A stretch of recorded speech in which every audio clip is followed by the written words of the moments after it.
Kayak ditinggal oleh seorang suami itu hal yang berat. Waduh. Kemudian hanya memiliki seorang anak masih kecil.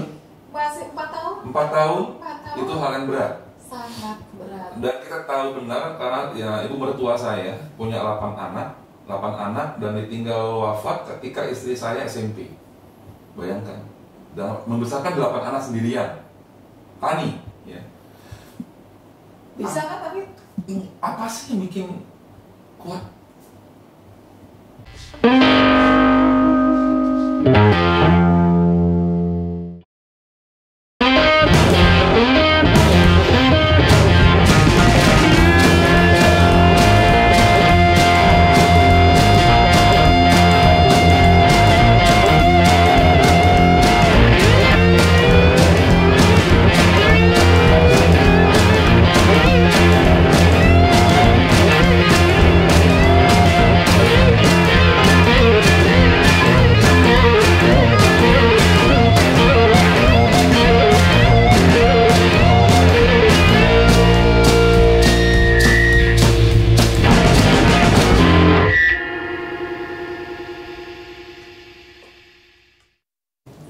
Halo, jumpa kembali dengan Bang Lins di Ngobrol Cleaning. Dan pada hari yang berbahagia ini saya kembali bertemu dengan seorang wanita yang cantik, seorang pejuang yang luar biasa, seorang wanita yang memiliki perusahaan cleaning service yang luar biasa juga yang bernama Bintang Karya Sarana. Dan di depan saya sudah ada Ibu Erma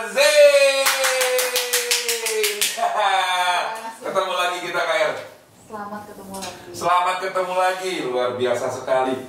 Dan ini menarik loh, Seorang wanita buka perusahaan cleaning jarang-jarang loh sebenarnya.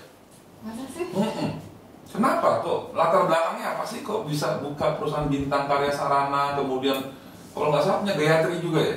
Gayatri ya. Gayatri juga punya bersih-bersih. .co.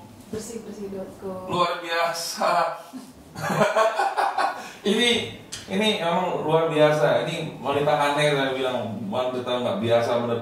Cerita dong, Kak, kenapa awalnya kok bisa buka Bintang gitu loh? Ya, taste-nya karena perempuan ya. Nah, jadi bersih-bersih itu kan identiknya dengan wanita. Kan? Jadi wanita kepengennya bersih-bersih. Bersih-bersih. Ya, salah satu yang kita kalau harus bikin bisnis itu kan sesuai dengan passionnya. Jadi itu yang saya awal jadi pemahaman saya di awal gitu ya, sesuai dengan passion. Memang kita karena bersih-bersih ini identik dengan wanita, ya ini juga pekerjaan rumah tangga yang biasa dikerjakan oleh semua perempuan, ya semua hampir bisa gitu yang namanya bersih-bersih ya. Jadi awalnya dari situ Bang. Jadi saya senang ya lingkungan bersih, semuanya nyaman. Kalau bersih itu tercipta kenyamanan. Kalau boleh tahu dulu kerja di mana sebenarnya? Atau udah tiba-tiba buka Bintang atau pernah kerja sama orang gitu? Enggak, saya ada di, saya nggak usah sebut perusahaannya. Jadi perusahaan swasta ya cukup ternama. Sekian belas tahun saya, kurang lebih 17 tahun. 17 tahun. Jadi saya orangnya tuh loyal ya. Saya nggak pernah pindah-pindah tuh bekerja. Cuman memang itu karena memang mereka besar sekali di perusahaan. Jadi pernah di banknya, pernah di grupnya, pernah di ya grup-grup lainnya deh. Awalnya di perusahaan itu langsung dapat terakhir apa kalau tahu? Sekelas dengan GM. Sekelas GM-nya. Senior manager lah. Tiba-tiba masuk langsung jadi GM atau senior manager itu? Enggak, saya masuk bahkan, mohon maaf nih Bang Lim ya, saya boleh cerita sedikit ya teman-temannya. Saya masuk itu sekelas admin. Dulu itu bank ya, bank. Jadi teller. Yang terima duit itu? Terima duit. Tahun berapa? Awalnya admin, belum teller. Teller kita udah berlanjut yang sudah sekian bulan, kita dinilai baik baru jadi teller. Oke. Nah, itu saya ingat dulu itu gaji bersih kita terima tuh 150.000. Tahun berapa itu? Tahun 91 ya. 91. Jadi admin itu di bawah teller. Sorry 92. Admin itu di bawah teller. Jadi kayak apa ya kalau dibilang nih percobaan ya, pokoknya enggak saya tailor itu di atasnya masih. Dari situ awalnya. Dari situ kita bekerjanya giat, terus mungkin kita ada mau naik ini, mau naik kelas nih, mau nggak, mau ikutan ini nggak, kita ikutan gitu. Nah terakhir kan jadi GM bahasanya, senior manager lah bahasanya gitu kan. Ya udah ternama lah ya kan di perusahaan besar itu kan. Kok keluar? Ini ya namanya krisis jawab. Pengen cari yang lebih baik, satu ya.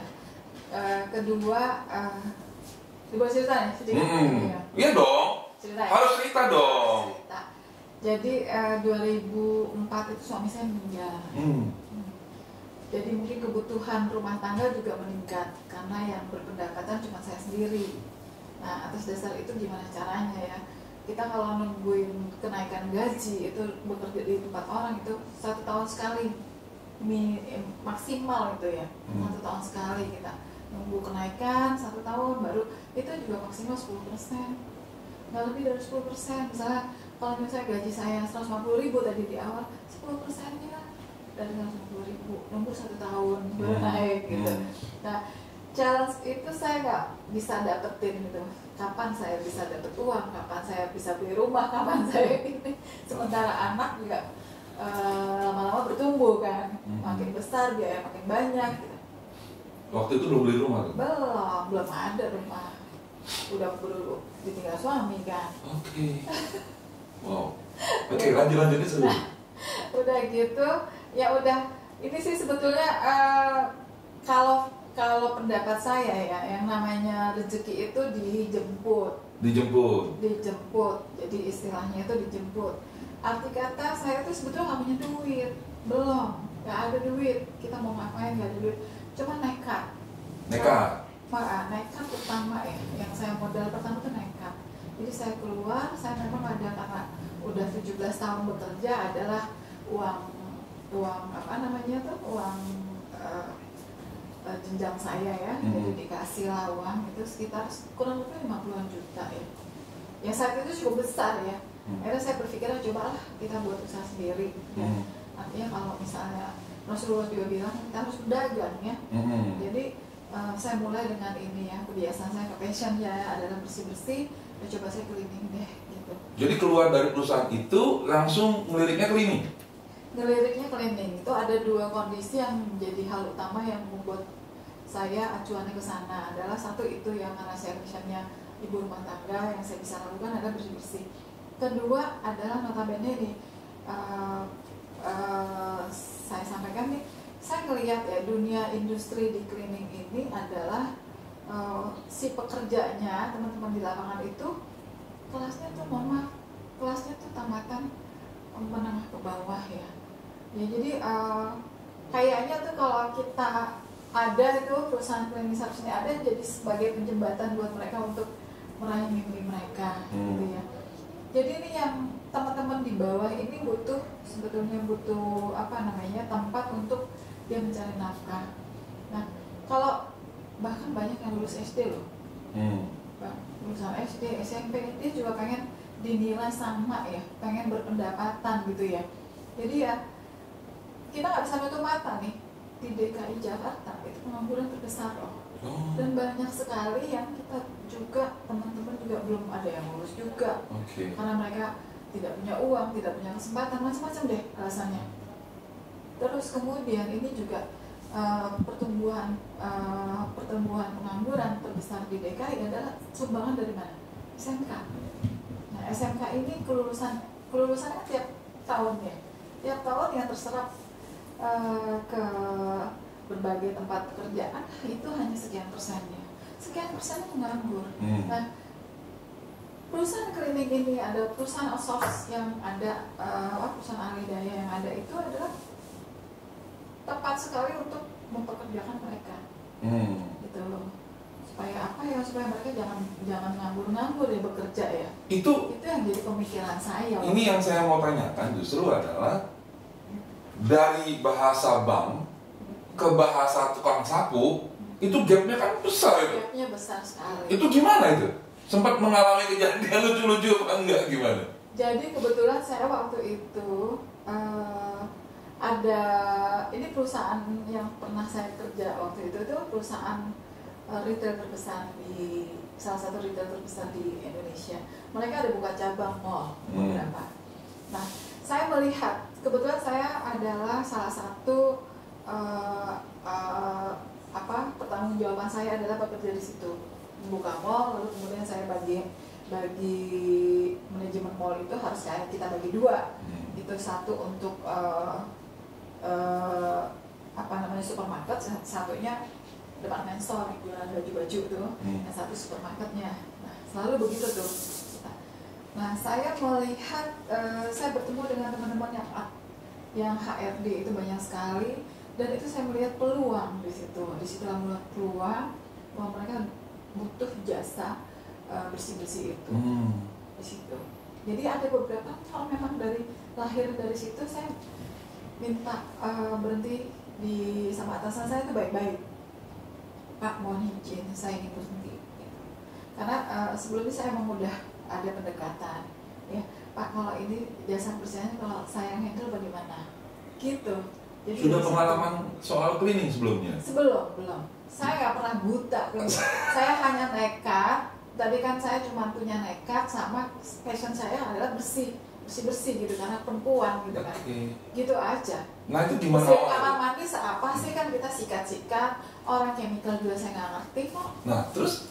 Nah, tapi kan yang namanya hasrat itu, keinginan itu tinggi, ya di situ kan kita ada belajar, Pak. Gitu. Jadi learning by doing, ya kan. Jadi semuanya bisa akan dapat terlampaui apabila kita nggak pernah kehilangan semangat untuk belajar, ya. Betul. Nah, itu dia tuh. Luar biasa. But why cleaning? Nah, saya waktu itu hanya punya semangat, nggak punya duit, Pak. Duit nggak punya? Nggak punya duit. Jadi kalau ada yang mengatakan saya nggak punya uang, mau usaha apa, gimana? Kalau menurut saya ya, karena agama saya juga mengajarkan itu, rezeki itu dijemput loh. Artinya sudah ada. Tapi kan awalnya orang suka bingung. Contoh gini, kenapa buka cleaning? Kenapa nggak catering? Kenapa nggak laundry namanya kan? Nah, kan kita hidup ini saling mengisi ya Pak ya.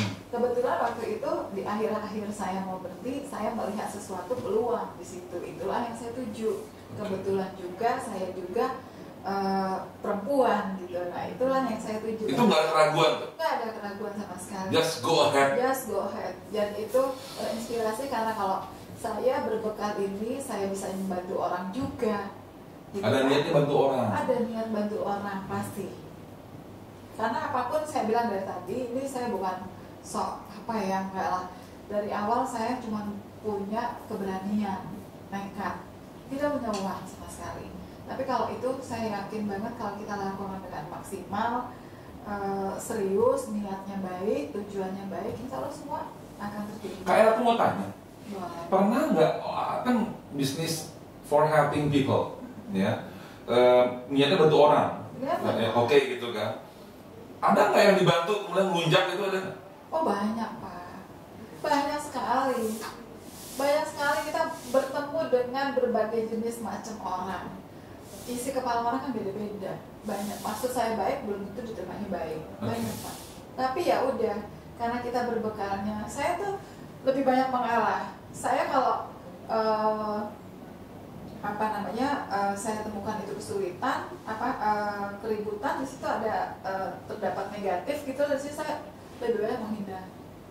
Saya begitu orangnya. Terakhir bagi dong, itu gimana caranya komunikasi dari bank, dari mimpin orang-orang yang educated, kemudian ke uneducated mungkin, ke kelas-kelas grassroots, itu gimana menyelesaikan dirinya tuh Kak?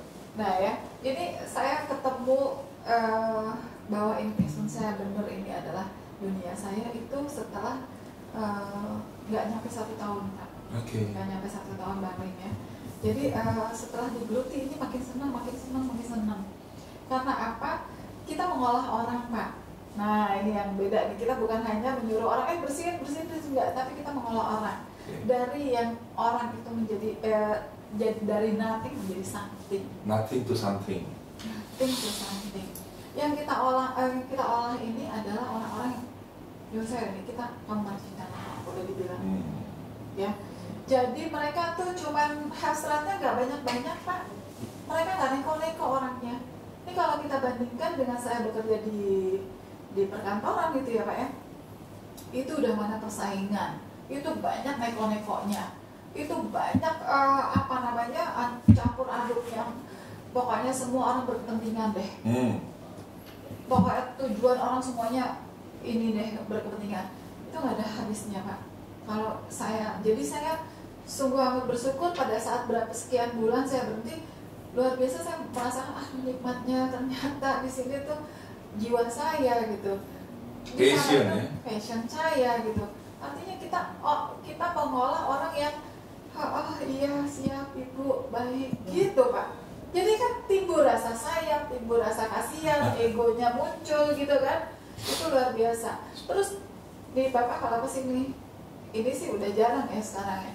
Dulu kalau kesini setiap tanggal awal gaji pas kita gajian itu ada pisang Pak, ada ayam bakar, ada apa. Sentengsnya mereka ke kita karena yang kita sentuh ada. Oh mereka bawa langsung? Iya. Wow. Jadi mereka terima kasih ya Bu gitu. Kayak tadi para clean squad kemudian clean planner ini luar biasa. Sebelum saya ambil take itu ada satu orang ex ya karyawan bintang mau menikah ya. Dan sudah bekerja di Telkomsel ya. Telkomsel. Luar biasa. Awalnya apa sebenarnya? Awalnya mengapa biasa aja deh ya, bekerja biasa aja. Tapi dia peningkatan karirnya luar biasa. Dia bisa bekerja di Telkomsel. Dia menggaungkan saya juga di depan umum kan. Itu suatu hal nilai. Dan itu kemarin tadi itu nganter undangan nikah ya? Undangan nikah. Sendiri ya? Ingat sendiri. Luar biasa. Luar biasa. Luar biasa. Jadi ini emak kita semua ini. Luar biasa. KR suka darah tinggi gak sih? Nggak tahu orang-orang itu? Kebetulan darah saya malah rendah. Darah tinggi enggak. Cuma yang namanya marah-marah juga marah aja. Kita tuh sebenarnya gini ya. Kita mengolah orang itu kan kita punya tes tersendiri ya. Artinya kita keluar kali itu dari hati nurani kita kan. Kalau kita sayang jatuhnya beda marahnya. Beda. Sayang itu jatuhnya beda karena kritik membangun itu tadi. Tagline saya adalah besar bersama Pak. Gitu Bang Lim ceritanya. Jadi nggak usah khawatir tuh Bang Lim yang namanya nggak punya duit, nggak ada masalah sebetulnya. Karena kita tinggal jemput aja. Caranya nanti ada sendiri tuh, datang sendiri tuh entah kapan. Tuhan tunjukkan jalannya ya. Jalannya. Caranya itu biar dia atur. Yang penting kita ada rasa gini loh. Kita kasih semacam balik kepercayaan kepada yang di atas itu yang sudah memberikan kita kasih, oh gue siap nih, gue mampu, gue ini, jalannya ada sendiri. Tapi kata orang bisnis itu nggak bisa lurus-lurus aja kan? Oh nggak bisa, justru ini ya, ini kan kita kayak naik tangga Bang Lim. Mana ada tuh naik tangga kan ada effort di situ. Tujuan kita kan di atas, paling tangga paling atas. Rata-rata nyampe nggak Bang Lim? Kalau coba saya tanya, nyampe nggak kalau Bang Lim mau naik tangga ke atas itu? Mau naik tangga ke atas? Nyampe nggak tangga sampai tangga atas nih misalnya katakanlah ada 10 tangga, nyampe nggak? Ya kalau kita berusaha nyampe. Memang itu sebetulnya mendekati kepastian sampai asal memang kita berusaha gitu. Jadi ujungnya tuh pasti sampai sebetulnya. Kayak maaf. Yang bikin nggak sampai nih sedikit apa? Yang bikin nggak sampai karena aduh capek, males, padahal ini males. Ini dia sendiri yang menghambat. Tapi sebetulnya ayo lalui dengan semangat. Makanya kita harus butuh semangat saling mengisi. Ujungnya sampai. Bisa jadi ketika dia mulai lelah, ketika dia mulai lemah, ketika dia mulai nggak percaya diri, padahal tinggal sebentar lagi. Tinggal sebentar lagi. Kan kita nggak lihat puncaknya. Ujungnya sampai. Saya kalau cerita banyak, tapi saya nanti vulgar sekali kalau cerita di sini ya Bang Lim. Iya. Itu liku-liku saya luar biasa Bang Lim. Kalau saya menghadapi kenyataan ini kayaknya, aduh, dari awal saya udah dulu lantah loh, yang ini deh. Pokoknya ini darah daging, tumpah darah itu pokoknya saya laluin dengan ini deh. Kayak ditinggal oleh seorang suami itu hal yang berat. Waduh. Kemudian hanya memiliki seorang anak masih kecil. Masih 4 tahun. 4 tahun. 4 tahun. Itu hal yang berat. Sangat berat. Dan kita tahu benar karena ya ibu mertua saya punya 8 anak dan ditinggal wafat ketika istri saya SMP. Bayangkan, dan membesarkan 8 anak sendirian, tani, ya. Bisa kan tapi Apa sih yang bikin kuat? Nah, ini kan sebetulnya kita hidup di dunia ini penuh dengan cobaan ya. Yang penting kita sadar itu adalah cobaan kita gitu. Justru cobaan itu buat saya adalah kekuatan. Nah, Cobaan kekuatan. Iya, kalau nggak saya dicoba mungkin saya nggak akan ada di sampai sekarang ini. Jadi kekuatan itu yang mendorong saya untuk lebih maju, lebih fight, lebih apa. Kayaknya itu tumbuh sendiri itu di ini. Aku harus bisa. Ini mohon maaf ya, bukan saya punya anak saya sekolah ya. Saya orangnya model gini, saya nggak mau memilih kalau ada yang baik setengah baik, ada yang bagus setengah bagus dan nggak bagus. Saya pilih yang paling bagus. Gimana caranya? Pokoknya saya pilih yang paling bagus. Padahal duit nggak ada, saya nggak mau. Saya maunya paling bagus. Itu jiwa saya. Dan entah kenapa selalu tercapai. Anak duit, kalau dibilang duit, nah sekali lagi dibilang duit nggak ada. Tapi saya kepengen nih anak harus sekolah di tempat yang bagus. Udah, nggak usah yang anak ya, pilih buah aja. Saya mau buah yang bagus, gitu. Dan itu jadi semua kita yang manage sebetulnya. Kalau saya bilang ya, boleh sampaikan, sebetulnya kita yang manage. Jadi sebetulnya keberadaan Tuhan Sang Pencipta itu hanya sifatnya dia adalah mengabulkan setiap permohonan kita. Gitu. Dia tuntun kita, tentunya kita niatnya baik ya. Ngabulin sifatnya. Ngabulin. Jadi kita mau apa? Ada. Kita mau ini? Ada. Ya kita tinggal ini. Gini ya. Apa namanya, kalau effort kita sedikit itu sama dengan semuanya kan sama dengan effort kita 1 ya sama dengannya 1 kamu lain. Effort kita 10 sama dengan 10. Itu udah matematika hukum pasti ya. Hukum pasti. Nah kita juga hidup itu hukum pasti sebetulnya. Hasil itu nggak akan mengkhianati prosesnya. Nggak akan. Makanya saya nggak pernah takut yang namanya orang ngapain, saya nggak pernah takut. Gitu Bang Lim. Jadi ini tips buat teman-teman semua. Ini saya ngomong apa adanya, memang saya yang mengalami itu sendiri gitu. Makanya ini teman-teman juga, teman-teman di kantor ini adalah contoh kelinci percobaan itu adalah di hidup saya sendiri dan saya sampaikan ke teman-teman. Jadi gini, ini ada 3 fase hidup, bukan 3 fase ya. Kalau boleh dibilang semangat itu harus diperjuangkan ya. Misalnya kita mau jadi apa? Mimpi sebesar-besarnya.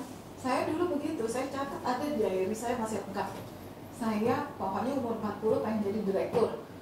Padahal saya startnya dari mana? Dari admin. Mau jadi direktur logika masuk nggak? Kira-kira nggak masuk. Boro-boro direktur dikenal orang juga nggak, siapa lu gitu, ya kan?